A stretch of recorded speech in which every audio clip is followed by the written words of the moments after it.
Hello everyone, I am Michael Doherty, the Director of Traditional Music and Worship Team Leader at Hyde Park United Methodist. And I am here with my family today to share with you a little bit about the Advent Wreath.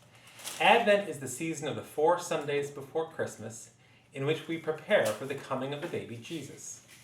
During this time, we often bake cookies to give as gifts, finish our Christmas shopping, and prepare our homes with festive decorations. One other thing that many churches do as a form of devotion is to light the candles on the Advent wreath. In fact, the Advent wreath probably started to be used in the Christian tradition as a devotional in the home.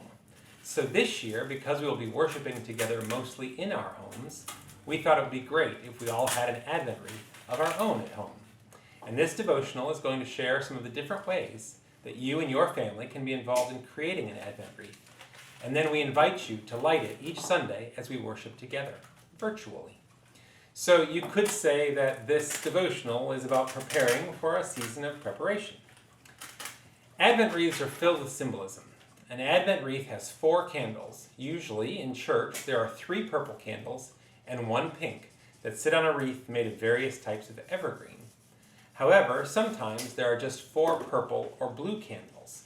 If you research Advent wreaths, this is sometimes a bit confusing, but the basic thing is you need 4 candles. In any case, the 4 candles are lit on the successive weeks of Advent. You can also have a central white candle that is lit on Christmas Eve. The 4 candles stand for the themes of the 4 Sundays, usually taking the traditional theme words of the day: hope, love, joy, and peace. The 3rd candle, standing for joy, is the pink candle. It is lit when we are halfway through Advent and signifies the childlike joy that we have in the coming of the Christ child. The wreath itself is round, having no beginning or end. It symbolizes God's never-ending love for us and the everlasting life found in Christ. Traditionally, the Advent wreath uses specific greens: laurel, signifying victory over persecution and suffering; pine, holly, and yew, signifying immortality; cedar, signifying strength and healing; and holly. The prickly leaves of the holly bush remind us of the crown of thorns, and the red berries remind us of the life, teaching, death, and resurrection of Jesus. Any other pine cones, nuts, or seed pods used to decorate the wreath also symbolize life and resurrection. Of course, the candles themselves represent Jesus, who is the light of the world. A great way to use the Advent wreath is to have it available for meal times. Most devotional practices are meant to be done weekly, usually on Sundays, but they can easily be adapted for prayer time at each meal. My family is currently making several different examples of Advent wreath. Lily is coloring an Advent wreath. This particular set can be found through the Illustrated Ministry group.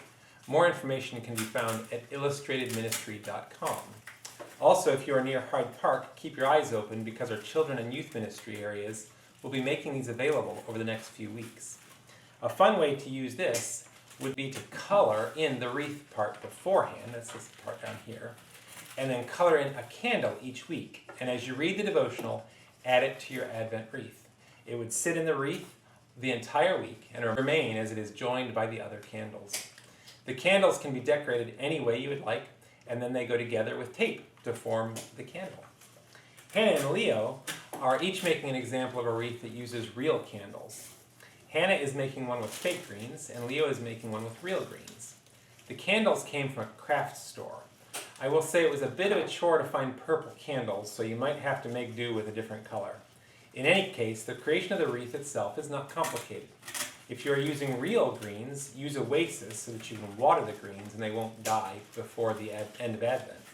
For fake greens, you can use just about any crafting foam.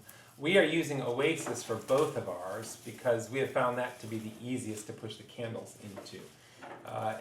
Hannah's using a thicker Oasis that may not hold water real well. But we went to a local florist and ended up getting a tour of the cooler as they let us pick out the greens. We grabbed from their Christmas box juniper, magnolia leaves, and fir, and then these pretty red berries here. We're not exactly sure what they are.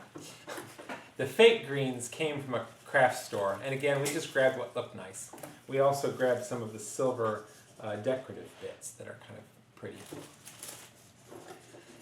Hannah realized that if you make a wreath this year, a fake wreath this year, you can keep it as a memento of the Christmas in quarantine. In the end, no matter how you decide to make your wreath, the most important thing is to have a circle that has 4 candles to remind you that Jesus is the light of the world.